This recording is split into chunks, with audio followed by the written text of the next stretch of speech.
এ বাংলাদেশ ইসলামী ছাত্র শিবির ঢাকা বিশ্ববিদ্যালয় ইফতার আয়োজন করতেছে এই মাসে।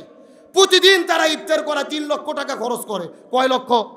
এখন ছাত্র দলের নেতা গতকাল বলেছে যে শিবির ইফতার করায় প্রতিদিন 3 লক্ষ টাকা, তার মানে 30 দিনে 90 লাখ টাকা। এত টাকা তারা পাইলো কোথায়? মানে ওরা চিন্তা করছে কে আমরা তো টেন্ডারবাজি করি, চাঁদাবাজি করি, শিবির তো চাঁদাবাজি কর না, টাকা পেলো কই? কথা কর না কে? আমরা পরিষ্কার করে নেতাকে বলতে চাই, শিবির চাঁদাবাজি করে নাই, শিবির টেন্ডারবাজি করে নাই, অস্ত্র ধরে টাকা উত্তোলন করে নাই। শিবির কোথায় টাকা পায় কাউকে প্রশ্ন করতে হবে না। তাদের সংবিধানের দিকে লক্ষ্য করো, গঠনতন্ত্রের দিকে লক্ষ্য করো, পরিষ্কার লেখা আছে শিবির নিজেদের টাকা দেয় চলে। স্পষ্ট লেখা আছে শিবিরের জনশক্তি, সমর্থক, কর্মী, সাথী, সদস্য, তারপরে শুভাকাঙ্ক্ষী যারা শিবিরকে ভালোবাসে। 1977 সালের 6 ফেব্রুয়ারি শিবির গঠন হয়েছে। এতদিন যারা শিবির করে করে বিদায় নিয়ে চলে গেছে, কেউ চাকরি করে, কেউ ব্যবসা করে, যারা বিদায় নিছে তারাও শিবিরক টাকা দান করে। আর যারা শিবির করে প্রত্যেকেই প্রতিটা মাসে কেউ 10 টাকা, কেউ 20 টাকা, কেউ 50 টাকা নিজেরাই টাকা দেয়, নিজের টাকা দিয়ে সংগঠন চলে। আল্লাহু আকবার কর। আর 3 নম্বর হলো এই সংগঠন যতগুলো প্রকাশনীয় আছে, আপনার কিশোর কণ্ঠ, ছাত্র সংবাদ, তারা যতগুলো পত্রিকা বের করে সেখান থেকে টাকা আসে, ওই টাকা দিয়ে তারা চলে। তারা চাঁদাবাজি করে ইফতার করে না। আমি চিন্তা করি কে রে, এদের তো আরো উচিত ছিল কে রে, শিবির ইফতার করাচ্ছে 3 লাখ দিয়ে, আমরা তো বড় দল 6 লাখ দিয়ে করাবো। কিন্তু ওরা সেই চিন্তা না করে গবেষণা করতেছে টাকা পেলো কোথায়। আরে ভোকার দল, ইফতারের জন্য টাকা টেনশন করা লাগে না। একটা লোক যদি বলে আমি ইফতার করাবো, টাকা দাও, লক্ষ লক্ষ টাকা মানুষ দিয়ে দেয়। তার কারণ ইফতার তো রাজনৈতিক প্রোগ্রাম না, ইফতার হলো ধর্মীয় প্রোগ্রাম, রসুলের সুন্নাহ। একজন ব্যক্তিকে ইফতার করালে সমপরিমাণ রোজাদারের সওয়াব আল্লাহ আমুলনামার মধ্যে দেয়। তার মানে আমরা আল্লাহর আইন মানি না, মানুষের আইন মেনে চলি। তার মানে আপনি প্রকৃতপক্ষে ইমানদার হতে পারেননি। যে ব্যক্তি আল্লাহ বাদ দিয়ে মানুষের আইন মেনে চলবে, রসুল বাদ দিয়ে এই দুনিয়ার আপনার চাঁদাবাজ, দুর্নীতিগ্রস্ত নেতার আনুগত্য করে তার পেছনে ঘুরবে, এ রোজা দিয়ে আল্লাহর কাছে 4 আনা পয়সার কোনো দাম নেই। ঠিক? আরো জোরে বলেন, আরো জোরে ঠিক বলেন। কে রে, আপনি তো ইমানই ঠিক করতে পারেননি। আপনার রোজা দিয়ে তখন গুনাহ মাফ হবে যখন আপনি ইমানের সাথে রোজা রাখতে পারবেন। এখন ইমান কি? আল্লাহ ছাড়া কারো আইন মানা যাবে না। এখন আমরা আল্লাহ ছাড়া মানুষের আইন মানি, রসুলের আদর্শ মানি না। আল্লাহ তাআলা বলছেন লাকাদ কানা লাকুম ফি রাসূলিল্লাহি উসওয়াতুন হাসানা। রসুলের মধ্যে হইছে উত্তম আদর্শ। রসুলের আদর্শ মানি না। এই দুনিয়ায় কার্ল মার্ক্সের আদর্শ মেনেছেন, লেনিনের আদর্শ মেনেছেন, পুতিনের আদর্শ মেনেছেন, অন্য কোনো বাপ দাদার নিয়ম নীতি তন্ত্র মন্ত্র মেনেছেন। তার মানে বোঝা গেল ইমান পাকাপোক্ত করতে পারেননি। আপনার রোজা দিয়ে জীবনের গুনাহ মাফ হবে না। কথা ক্লিয়ার না ভেজাল আছে? তাহলে আসেন আগে ইমান পাকাপোক্ত করেন। ইমান হচ্ছে কি? 1। জোরে বলেন ইমান কি? 1-এর সাথে যদি 0 দেন কত হয়? আর একটা 0 দিলে কত হয়? এখন আপনি যদি পরের 2টা 0 রেখে 1 কাটে দেন, 2 0 দাম আছে, তে ইমান হলো 1। আপনার ইমানই ঠিক নাই। কিসের নামাজ, কিসের রোজা, কিসের তারাবি, কিসের ভেতে? বাংলাদেশের নামাজ, রোজা, হজ, যাকাতের ওয়াজ হয়, কিন্তু ইমানের ওয়াজ হয় না। এজন্য ইমান পাকাপোক্ত করেন। ইমান যদি পাকা থাকে, আমল যদি কম হয়, আপনি জান্নাতে যেতে পারবেন। এই যে রমজান মাস আমাদের মধ্যে এসেছেন, রমজানের এত গুরুত্ব তাৎপর্য। রসুল বলেছেন একজন ব্যক্তি যদি রোজাদার ব্যক্তিকে ইফতার করায়, ইফতার করানোর ওসিলায় ওই লোকটা রোজা থেকে যত সওয়াব পাবে, যেই লোক ইফতার করাবে তার সমপরিমাণ সওয়াব আল্লাহ দান করবে। সুবহানাল্লাহ বলেন। এখন আপনাদের মধ্যে পরিষ্কার করে বলি, রমজান মাস যখন আসে আমরা 1 মাস ধরে রোজা রাখি, কিন্তু রমজান মাস শুধু রোজা রাখার জন্য আসে নাই। রমজান পৃথিবীতে এসেছে কোরআনকে বিজয় করার জন্য। কোরআনকে কি করার জন্য? গভীর মনোযোগ ভালো করে বোঝেন। আমার নবীজি রমজান মাসে 16 দিন রোজা রেখেছে। জোরে বলেন কয় দিন? 17ই রমজান নবীজি সকালবেলা রোজা ভেঙে ফেললেন, খেজুর খাইলেন, পানি খাইলেন। সাহাবীদেরকে বললেন তোমরাও রোজা ভেঙে ফেলো। সাহাবীরা বলতেছে ইয়া রাসূলুল্লাহ, এটা কেমন কথা বললেন? আপনি না 3 দিন আগে ওয়াজ করেছেন একটা রোজার এত দাম, ইচ্ছে করে যদি কেউ একটা রোজা ছেড়ে দেয় লাগাতার 60টা রোজা রাখতে হবে। আবার যদি কেউ একটা রোজা ছেড়ে দেয় আবার লাগাতার 60টা রোজা রাখতে হবে। আপনি কেন রোজা ছাড়তে বললেন? রসুল বলতেছে বেশি বোঝার চেষ্টা করো না। ওমা আতাকুমুর রাসূলু ফাখুযুহু ওমা নাহাকুম আনহু ফান্তাহু। আমি নবী যা বলি তা তোমরা করো, যা করতে নিষেধ করি তা থেকে দূরে থাকো। আবু জেহেল মদিনে আক্রমণ করেছে, আর বসে থাকা যাবে না, এখন আবু জেহেলের মোকাবেলা করতে হবে। আল্লাহু আকবার বলেন। তার মানে বোঝা গেল রোজা রাখা ইবাদত, কিন্তু রোজার চাইতেও দামি ইবাদত হলো রোজা ভেঙে দিন কায়েমের জন্য জালেমের জুলুমের মোকাবেলা করা। আল্লাহ একবার বলছে রোজা রাখো, সারা মাস রোজা রাখতেছি, জালেমের জুলুমের মোকাবেলা তো করা দূরের কথা, বাতিলের সাথে আপোষ করে জীবন চালাচ্ছি, আপনার রোজা পদ্মা নদীতে ভেসে চলে যাবে। এ কথা কোন নাকা, এ রোজার তো ব্যাখ্যাই বুঝেন না আপনি। রোজা ভাঙে বদরের যুদ্ধ, তার মানে রোজার চাইতে দামি হলো দিন কায়েমের আন্দোলন করা। ভালো করে মনোযোগ, গভীর মনোযোগ লক্ষ্য করুন। এই কোরআনের একই সূরার ভেতরে আল্লাহ একই কায়দায় তিনটা বিধান নাজিল করেছে। সূরাটির নাম সূরা বাকারা। আল্লাহ বললেন কুতিবা আলাইকুমুস সিয়াম, রোজা ফরজ করলাম রোজা রাখো। 2 নম্বর কুতিবা আলাইকুমুল কিতাল, জিহাদ ফরজ করলাম জিহাদ করো। 3 নম্বর কুতিবা আলাইকুমুল কিসাস, কোরআনের বিধান হাতের পরিবর্তে হাত, পায়ের পরিবর্তে পা, চোখের পরিবর্তে চোখ, জীবনের পরিবর্তে জীবন, এই বিচার কায়েম করো। একই কায়দায় কয়টা বিধান? আরো ধরে বলেন। আল্লাহ একবার বলছে রোজা রাখো, সারা মাস রোজা রাখি, 60 বছর রোজা রাখি, অথচ জিহাদের কথা শুনলে কিছু লোকের শরীরে অ্যালার্জি চুলকনি শুরু হয়। কথা কর না গা। আমরা রোজার ফজিলতের ওয়াজ করি, সবাই বলে সুবহানাল্লাহ, সেই মারাত্মক ওয়াজ। এখনই যদি বলি দিন কায়েমের আন্দোলন করতে হবে, জিহাদ করতে হবে, কিছু কিছু বুড়ো চাচা আছে লাভ দিয়ে উঠে কয় এই হুজুর রাজনীতি করে রে। কথা কর না গা। তার মানে ওয়ার রোজার খুরমা খেজুর ভালো লাগে, মরিও মাছওয়া ইফতার তারাবি ভালো লাগে, কিন্তু জমিনে দিন কায়েম ভালো লাগে না। সোজা কথা, যার কাছে নামাজ রোজা হজ যাকাত ভালো লাগে, আল্লাহর জমিনে আল্লাহর দিন কায়েম ভালো লাগে না, এরাই হলো টাটকা মুনাফিকের গোষ্ঠী। তার কারণ মুনাফিকের সর্দার ছিল আব্দুল্লাহ ইবনে উবাই, মাথাত বড় বড় টুপি, মুখের মধ্যে দাড়ি, রসুলের পিছে পিছে নামাজ পড়তো, হজও করছে 6 বার। মুনাফিকের সর্দার কারণ হলো, কারণ হলো 2টা। 1 নম্বর নবীর নেতৃত্ব মানেনি, 2 নম্বর জমিনে দিন কায়েমের বিরোধিতা করেছে। সুতরাং বাংলাদেশে মুসলমান পরিচয় দিয়ে মাথায় টুপি রেখে মুখে দাড়ি রেখে 5 ওয়াক্ত নামাজ পড়ে ইসলামী আন্দোলনের বিরোধিতা করবে যারা, মনে করবেন টাটকা মুনাফিকের খালাতো ভাই তারা। এরকম মুনাফিক তো বগুড়া জেলাত নাই, নন্দীগ্রাম নাই। কারা কারা আছেন হাত তোলেন তো দেখি।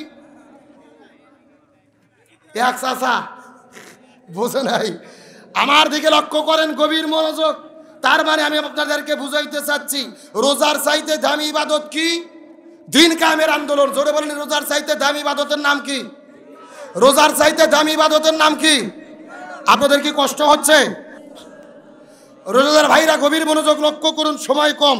তাহলে রোজার চাইতে দামি ইবাদত জমিনে কি কায়েমের আন্দোলন? আরো ধরে বলেন। গভীর মনোযোগ ভালো করে লক্ষ্য করে বোঝার চেষ্টা করুন। আমার নবীজির চাচা সাহাবী হযরত হানজালা রাদিয়াল্লাহু তাআলা নতুন বিয়ে করেছেন, বিয়ে করার পরে বউটাকে নিয়ে বাসর ঘরে গেছে। গভীর মনোযোগ, স্ত্রীর সঙ্গে প্রেম ভালোবাসা মহব্বত চলতেছিলেন। ইতিমধ্যে মদিনার অলিগলি থেকে রাতের বেলা ডাক শুরু এসেছে, কুতিলা মোহাম্মদ, মোহাম্মদ সাল্লাল্লাহু আলাইহি ময়দানে শহীদ হয়েছেন, ফানান যুদ্ধ শুরু হয়ে গেছেন। হযরত হানজালা রাদিয়াল্লাহু তাআলা স্ত্রীকে বিছানার মধ্যে রেখে উহুদের যুদ্ধের ময়দানে চলে গেলেন। যুদ্ধ করতে করতে 3 ওয়াক্ত ফরজ নামাজ কাজা করেছে, ফজর, জোহর, আসর। একদিকে তার ফরজ গোসল বাকি, আর একদিকে 3 ওয়াক্ত ফরজ নামাজ কাজা। জোরে বলেন কয় ওয়াক্ত? যুদ্ধ করতে করতে হানজালা রাদিয়াল্লাহু তাআলা শহীদ হয়েছেন। তার লাশটা খুঁজে পাওয়া যাচ্ছে না। রাসূল বড় টেনশনের মধ্যে পড়ে গেলেন।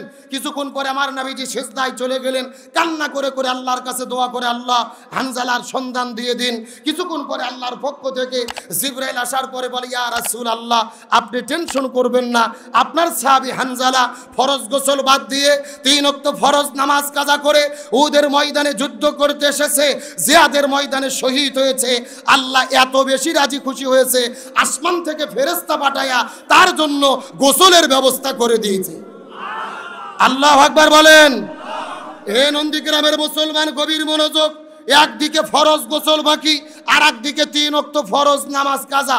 আল্লাহ এত বেশি রাজি খুশি হলো, জান্নাতি ফেরেশতা পাঠায়া গোসলের ব্যবস্থা করে দিল।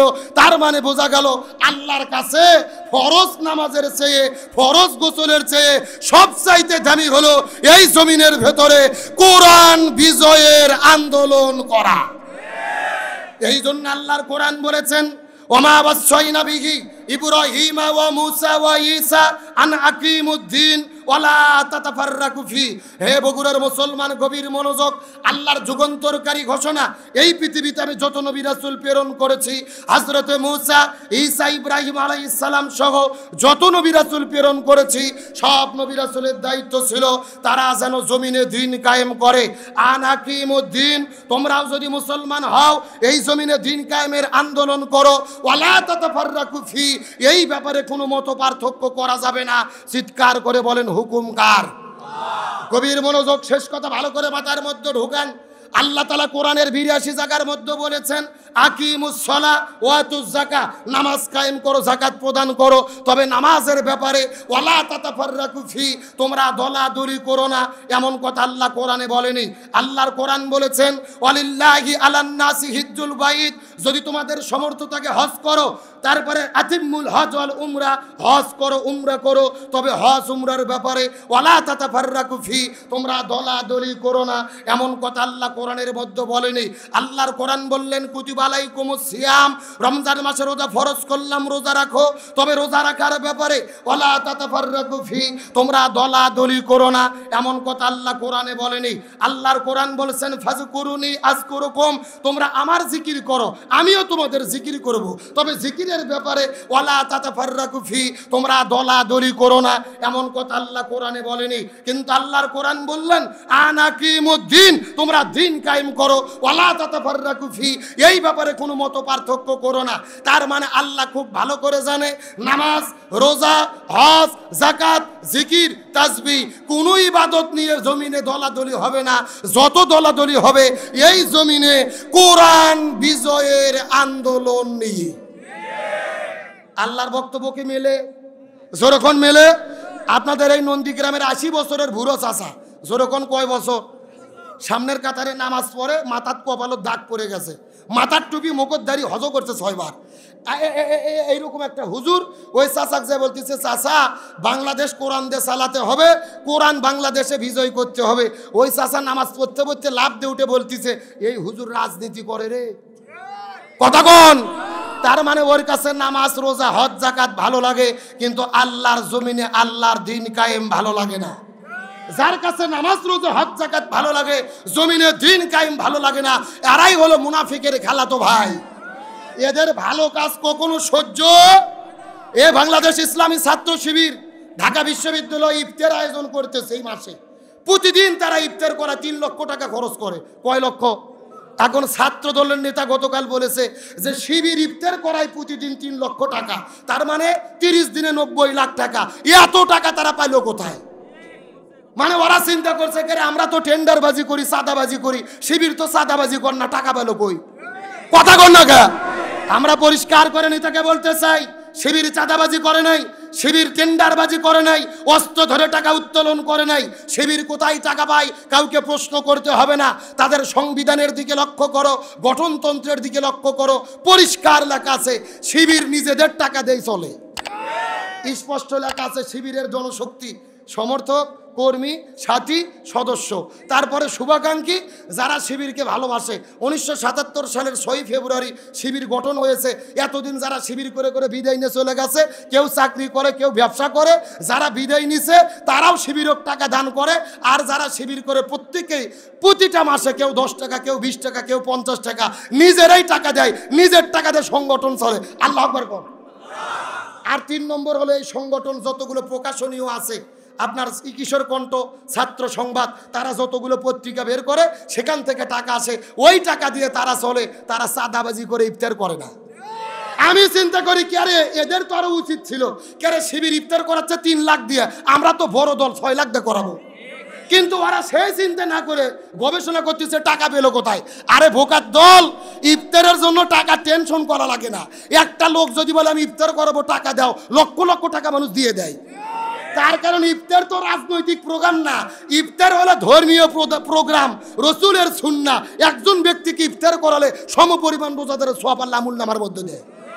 সুতরাং বলতে চাই, ষড়যন্ত্র করে লাভ নেই, হিংসা করে লাভ নেই। ভালো যারা কাজ করে শিবিরকে দেখে ভালো কাজ করা শেখো, বিরোধিতা করতে গিয়েও না। কথায় কথায় রাজাকারের ট্যাগ লাগাইও না। রাজাকার স্লোগান দিয়ে হাসিনে পলে গেছে, শাড়ি পর্যন্ত ভালোভাবে পড়তে পারিনি। এ কথা কর না গা, হেলিকপ্টারের চড়ে পালিয়ে গেছে। 10 সেকেন্ডের একটা ভিডিও আছে, দেখছেন না?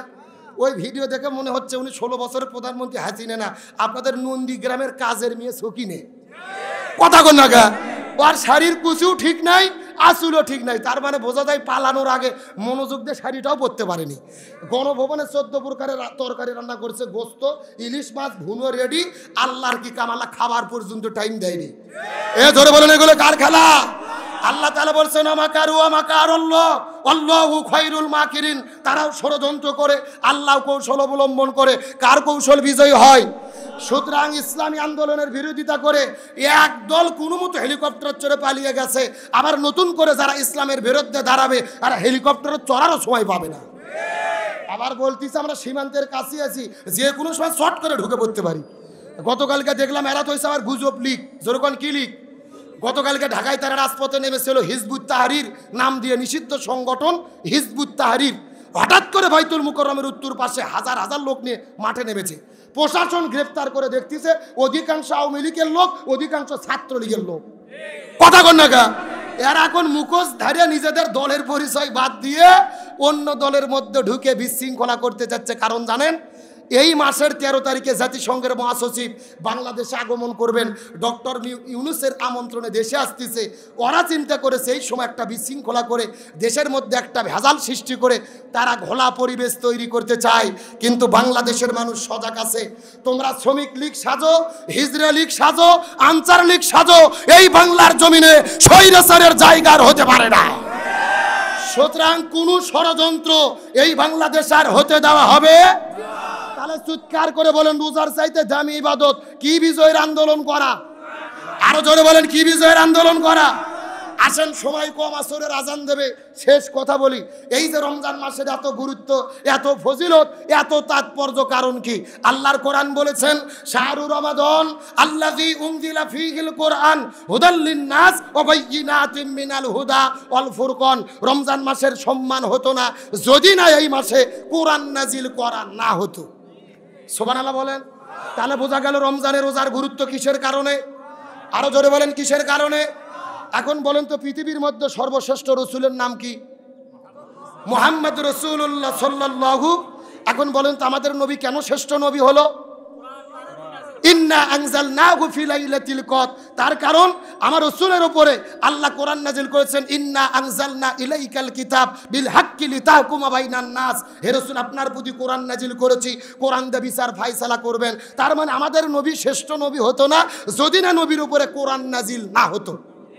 তাহলে বলেন তো, কোরআন যদি শাবান মাসে নাজিল হতো, কোন মাসের দাম হতো? আমার কথা কি বুঝতেছেন? তার মানে বোঝা গেল সম্মান আসলে রমজানের না, সম্মান হলো কোরআনের। সম্মান আসলে নবীর না, সম্মান হলো কোরআনের। এখন বলেন, পৃথিবীর সর্বশ্রেষ্ঠ রাতের নাম কি? লাইলাতুল কদর। সর্বশ্রেষ্ঠ রাতের নাম কি? ইন্না আনজালনাহু ফি লাইলাতুল কদর। লাইলাতুল কদর হাজার মাসের চাইতে উত্তম, কারণ হলো এই মাসে আমি কোরআন নাজিল করেছি।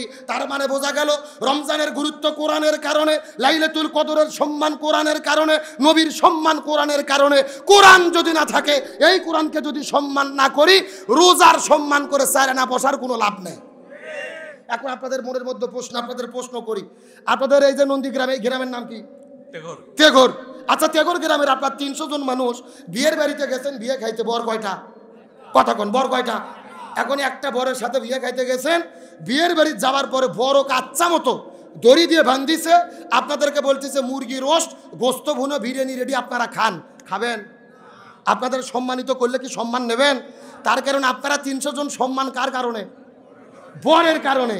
তাহলে বোঝা গেল যে রকম বরের কারণে 300 জন বরযাত্রীর সম্মান, একই রকম কোরআনের কারণে রমজান মাসের সম্মান। এখন আপনি কোরআনকে সম্মান না দিয়ে সারা বছর রোজা থেকে আপনার আজও আর মরিয়ম খেজুর খেয়ে লাভটা কি? এখন আপনাদের মনের মধ্যে প্রশ্ন জাগতে পারে, হুজুর কোরআনকে কেমনে সম্মান করব? জানার দরকার আছে না নাই? গভীর মনোযোগ, সময় শেষ। কোরআনকে যদি সম্মান করতে চান, কোরআনের হক হলো 4টি। চিৎকার করে বলেন কয়টি? 1 নম্বর কোরআন পড়তে হবে, 2 নম্বর কোরআন বুঝতে হবে, 3 নম্বর কোরআন নিজে মানতে হবে, 4 নম্বর কোরআনের বিধান জমিনে বাস্তবায়ন করতে হবে। গভীর মনোযোগ, মুখস্থ করেন। কোরআনের হক হলো 4টি। 1 নম্বর কোরআন পড়তে হবে, 2 নম্বর কোরআন বুঝতে হবে, 3 নম্বর কোরআন নিজে মেনে চলতে হবে, 4 নম্বর কোরআন জমিনে বাস্তবায়ন। এখন ভালো কথা করছি, মুখের মধ্যে ঢুকান। আপনি যখন কোরআন পড়বেন আপনার কোনো বিপদ নাই। আপনি যখন কোরআন বুঝবেন আপনার কোনো বিপদ নাই। আপনি যখন কোরআন নিজে নিজে মেনে চলবেন আপনার কোনো বিপদ নাই।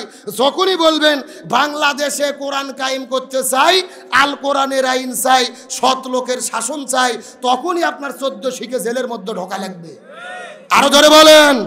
তার মানে বোঝা গেল কোরআন পড়লে বিপদ হয় না, কোরআন বুঝলে বিপদ হয় না, কোরআন নিজে মেনে চললে বিপদ হয় না, কোরআনের সমাজ গঠনের আন্দোলন করতে গেলে বিপদ হয়। আমার নবী যতদিন কোরআন পড়েছে নবীজির বিপদ ছিল না। নবীজি যতদিন কোরআন বুঝেছে নবীজির বিপদ ছিল না। নবীজি কোরআন নিজে মেনেছে, নবীজির বিপদ ছিল না।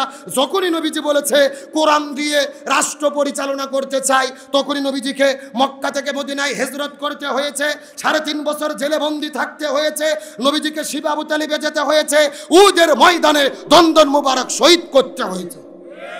নবীর ইতিহাস 1400 বছর আগে বাংলাদেশের দিকে লক্ষ্য করেন। কোরআনের পাখি শহীদ আল্লামা দিলওয়ার হোসেন সাইদি। আল্লামা সাইদি যতদিন কোরআন পড়েছে কোনো বিপদ ছিল না। আল্লামা সাইদি কোরআন বুঝেছে, কোনো বিপদ ছিল না। আল্লামা সাইদি নিজে নিজে কোরআন মেনেছে, কোনো বিপদ ছিল না। যখনই আল্লামা সাইদি বলেছে বাংলাদেশে আল কোরআনের আইন চাই, সৎ লোকের শাসন চাই, কোরআন দিয়ে বাংলাদেশ চালাতে হবে, পার্লামেন্ট চালাতে হবে, তখনই আল্লামা সাইদিকে 13 বছর জেলে বন্দি রেখে ইনজেকশনের সিরিজের মধ্যে বিষ ঢুকাইয়া আল্লামা সাইদিকে হত্যা করা হয়েছে। তার মানে বোঝা গেল কোরআন পড়লে বিপদ হয় না, কোরআন বুঝলে বিপদ হয় না, নিজে মেনে চললে বিপদ হয় না, কোরআন কায়েমের আন্দোলন করলে বিপদ হয়। এখন রোজার মাসে রোজা তো ঠিকই রাখেন, রোজা যেই কারণে সম্মান কোরআনের কারণে, ওই কোরআনের হক আদায় করতে কি আপনারা রাজি আছেন? জোরে বলেন রাজি আছেন? যারা কোরআন পড়তে পারেন না কোরআন পড়া আজ থেকে শেখা শুরু করেন, যারা পড়তে পারেন বোঝা শুরু করেন, যারা বুঝতে পারেন আমল করেন, যারা আমলও করেন কোরআন বিজয়ের আন্দোলন করতে। আপনারা কি রাজি আছেন? এখন কোরআনের হক আদায় করতে গেলে যদি ঘর বাড়ি ছাড়া লাগে রাজি আছেন? জেলে যাওয়া লাগে রাজি আছেন? যদি ফাঁসির দড়িতে ঝোলা লাগে রাজি আছেন? সুতরাং আজকের প্রোগ্রামের শপথ, কোরআনের 4টে হক, কোরআন পড়বো, কোরআন বুঝবো, কোরআন দিয়ে জীবন গড়ব। এই বাংলার জমিনে কোরআন বিজয়ের আন্দোলনের জন্য ইসলামী আন্দোলনের কর্মী হয়ে কোরআনকে বিজয়ের পক্ষে কাজ করতে কারা কারা শপথ নিতে রাজি? দুটি হাত আল্লাহকে ধরে দেখান।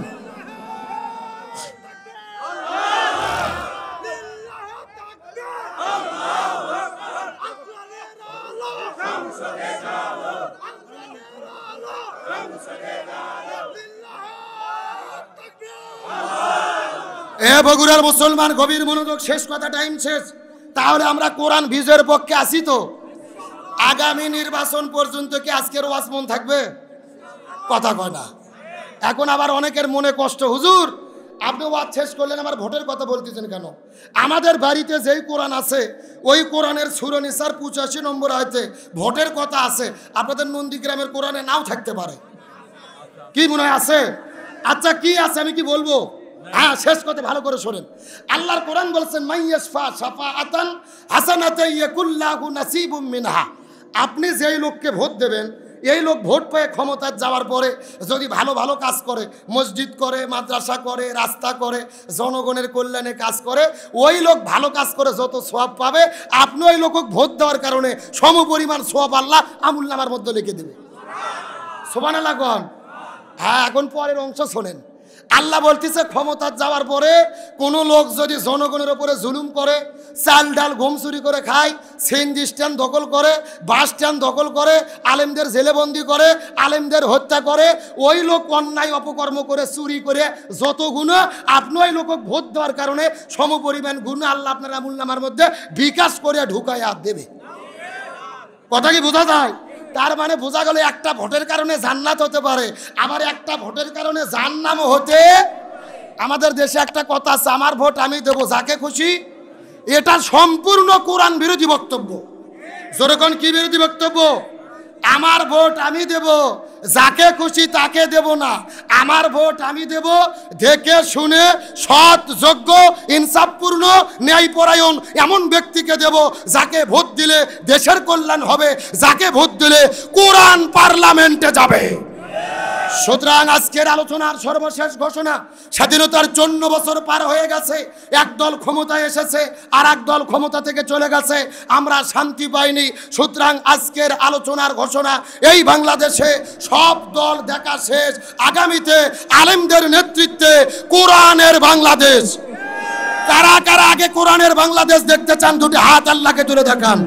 লিল্লাহে তাকবীর। আল কোরআনের আলো সংসদে জালো, সারা বাংলায় জালো। লিল্লাহে তাকবীর। তাহলে আমি এতক্ষণ পর্যন্ত আলোচনার মাধ্যমে আপনাদেরকে মেসেজ দিলাম, রোজা অবশ্যই ইবাদত। রোজার চাইতে দামি ইবাদত কি? বিজয়ের আন্দোলন। আরো জোরে বলেন, কি বিজয়ের আন্দোলন? আর বাংলাদেশে যদি শান্তি চাই, বাবার নীতি, বেটির নীতি, চাচার নীতি, চাচির নীতি, বইয়ের নীতি, স্বামীর নীতি দিয়ে জমিনে শান্তি কায়েম হবে না। আল্লাহর কোরআনের নীতি সংসদে কায়েম করতে হবে।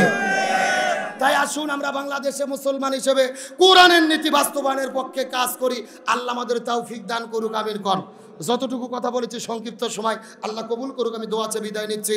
আসসালামু আলাইকুম ওয়া রাহমাতুল্লাহি ওয়া বারাকাতুহু।